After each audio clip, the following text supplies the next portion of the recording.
नमस्कार विद्यार्थी मित्रांनो, आजच्या व्हिडिओमध्ये आपण नागपूर SRPF गट 18 काटोल जो पेपर झालेला आहे त्या पेपरचे संपूर्ण विश्लेषण बघणार आहोत, जो की 19 एप्रिल 2026 रोजी झालेला आहे। कालच्या व्हिडिओमध्ये आपण मराठीचे बघितले, आजच्या व्हिडिओमध्ये आपण GKचे क्वेश्चन्स बघूयात। प्रश्न क्रमांक 26, गडचिरोली जिल्ह्यात एकूण किती महसूल उपविभाग आहेत? तर या प्रश्नाचं बरोबर उत्तर आहे ऑप्शन नंबर ए 6। गडचिरोली जिल्ह्यात गडचिरोली, अहेरी, चामोर्शी, एटापल्ली, मुलचेरा आणि सिरोंचा असे 6 उपविभाग आहेत। प्रश्न क्रमांक 27, गडचिरोली जिल्ह्यात महाराष्ट्र शासनाने लेफ्ट विंग एक्स्ट्रीमिस्ट नक्षलवाद LWE मुक्त जिल्हा म्हणून कोणत्या वर्षी घोषित केले? तर या प्रश्नाचं बरोबर उत्तर आहे ऑप्शन नंबर डी 2026 वर्षी। कारण की इथे वरील जे ऑप्शन आहे त्याच्यामध्ये नाही का नक्षलवादी जिल्हा मुक्त म्हणून घोषित केलेले नाही, तर हा चालू घडामोडींवर प्रश्न इथे ऑप्शन आपल्याला यापैकी नाही आहे असं पण नाही आहे, त्याच्यामुळे उत्तर इथे ऑप्शन नंबर डी 2026 असे आहेत।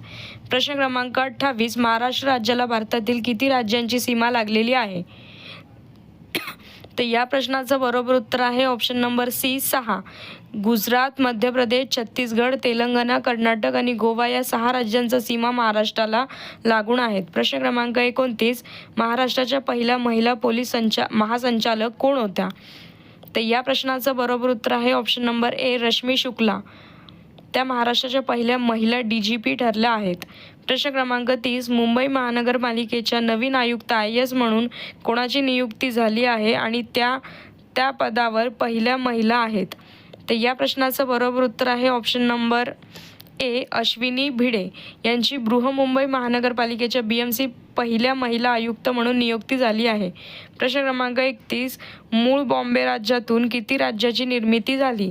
तर या प्रश्नाचं बरोबर उत्तर आहे ऑप्शन नंबर बी 2। 1960 मध्ये बॉम्बे राज्याचे विभाजन होऊन महाराष्ट्र आणि गुजरात या 2 राज्याची निर्मिती झाली। प्रश्न क्रमांक 32, राज्यसभेत महाराष्ट्र राज्याच्या किती जागा आहेत? तर या प्रश्नाचं बरोबर उत्तर आहे ऑप्शन नंबर सी 19। राज्यसभेत महाराष्ट्राचे 19 सदस्य प्रतिनिधित्व करतात। प्रश्न क्रमांक 33, पुणे सार्वजनिक सभा 1870 ची स्थापना कोणी केली? तर या प्रश्नाचं बरोबर उत्तर आहे ऑप्शन नंबर सी न्यायमूर्ती MG रानडे व GV जोशी। पुणे सार्वजनिक सभेची स्थापना 2 एप्रिल 1870 रोजी झाली। यात महादेव गोविंद रानडे आणि गणेश वासुदेव जोशी सार्वजनिक काका यांचा मुख्य सहभाग होता। प्रश्न क्रमांक 34, फाल्कन 9 हे रियुजेबल ऑर्बिटल रॉकेट कोणत्या कंपनीने विकसित केले आहे? तर या प्रश्नाचं बरोबर उत्तर आहे option number A SpaceX। Falcon 9 हे इलॉन मस्क यांच्या SpaceX या खाजगी अमेरिकन कंपनीने तयार केलेले अंशतः पुनर्वापरपणे योग्य रॉकेट आहे। प्रश्न क्रमांक 35, गोदावरी आणि कदवा केडिया नदीच्या संगमस्थळी केले असलेले आणि रामसर स्थळ म्हणून ओळखले जाणारे कोणते पक्षी अभयारण्य आहे? तर या प्रश्नाचं बरोबर उत्तर आहे ऑप्शन नंबर बी नंदुरमधेश्वर पक्षी अभयारण्य। नाशिक जिल्ह्यातील हे अभयारण्य महाराष्ट्रातील पहिले रामसर स्थळ म्हणून घोषित करण्यात आले आहे। प्रश्न क्रमांक 36, सूर्यमालिकेच्या ग्रहांमध्ये पृथ्वीपासून सर्वाधिक दूर ग्रह कोणता? तर या प्रश्नाचं बरोबर उत्तर आहे ऑप्शन नंबर सी नेपच्यून। प्लुटोला आता खुजा ग्रह द्वार्फ प्लॅनेट मानले जाते, त्यामुळे सूर्यमालेतील 8 ग्रहांपैकी नेपच्यून हा सूर्यापासून आणि पृथ्वीपासून सर्वात दूरचा ग्रह आहे। प्रश्न क्रमांक 27, हॉर्मुझ सामुद्रधुनी कोणत्या 2 जलक्षेत्रांमध्ये आहे? तर या प्रश्नाचं बरोबर उत्तर आहे option number D Persian gulf आणि ओमानचा आखात। ही समुद्रधुनी मध्य पूर्वेतील एक अत्यंत महत्त्वाचा जलमार्ग आहे जो इराण आणि ओमानला वेगळे करतो।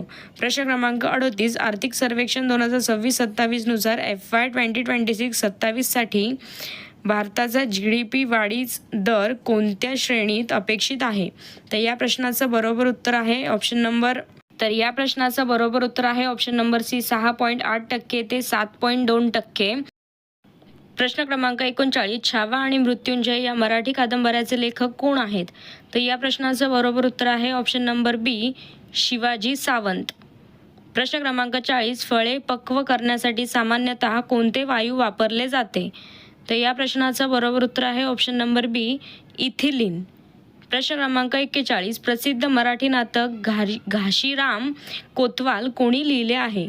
तर या प्रश्नाचं बरोबर उत्तर आहे option number D, Vijay Tendulkar. प्रश्न क्रमांक 42, खालीलपैकी कोणाला सेलचा पॉवर हाऊस म्हणून ओळखले जाते? तर या प्रश्नाचं बरोबर उत्तर आहे पर्याय नंबर 6, मायटोकॉन्ड्रिया. प्रश्न क्रमांक 43, मुंबई उच्च न्यायालयाचे मुख्य न्यायमूर्ती एप्रिल 2026 पर्यंत कोण आहेत? तर या प्रश्नाचं बरोबर उत्तर आहे ऑप्शन नंबर बी, न्यायमूर्ती श्री चंद्रशेखर. प्रश्न क्रमांक 44, भारत सरकारचे मलेरिया उपचार नियंत्रण कार्यक्रम कोणत्या नावाने ओळखले जाते? तर या प्रश्नाचं बरोबर उत्तर आहे ऑप्शन नंबर ए, राष्ट्रीय मलेरिया निर्मूलन कार्यक्रम. प्रश्न क्रमांक 45, NEFTचे पूर्ण रूप काय आहे? तर या प्रश्नाचं बरोबर उत्तर आहे ऑप्शन नंबर बी, नॅशनल इलेक्ट्रॉनिक फंड ट्रान्सफर. ही बँकिंग क्षेत्रातील पैसे पाठवण्यासाठी वापरली जाणारी एक महत्त्वाची प्रणाली आहे.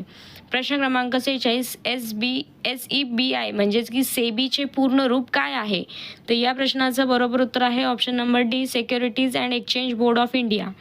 सेबी ही भारतातील शेअर बाजार आणि गुंतवणूकदारांचे संरक्षण करणारी सर्वोच्च नियामक संस्था आहे. प्रश्न क्रमांक 47, 6 मार्च 1948 रोजी स्थापना झालेले SRPFचे मूळ नाव काय आहे? तर या प्रश्नाचं बरोबर उत्तर आहे option number D, provisional reserve constabulary PRC. Maharashtra राज्य राखीव पोलीस दलाची SRPF स्थापना प्रारंभी प्रोव्हिजनल रिझर्व्ह कॉन्स्टॅब्युलरी या नावाने पुरंदर सासवड येथे झाली होती. प्रश्न क्रमांक 48, संविधानातील कोणत्या अनुच्छेदात जीवाचा अधिकार अंतर्गत आहे? तर या प्रश्नाचं बरोबर उत्तर आहे ऑप्शन नंबर डी, अनुच्छेद 21. भारतीय संविधानातील कलम 21 हे व्यक्तीला जीवनाचा आणि वैयक्तिक स्वातंत्र्याचा मूलभूत अधिकार देते. तर आजच्या व्हिडिओमध्ये आपण गट क्रमांक 11 SRPFचे काटोल नागपूर चा जो पेपर झालेला आहे 19 एप्रिल 2026 रोजी, त्या पेपरचे संपूर्ण विश्लेषण बघितलेले आहेत. मागच्या व्हिडिओमध्ये आपण मराठीचे प्रश्न घेतलेले आहेत आणि आजच्या व्हिडिओमध्ये आपण GK आणि करंट अफेअर्स संबंधित जे काही प्रश्न आलेले ते बघितलेले आहेत.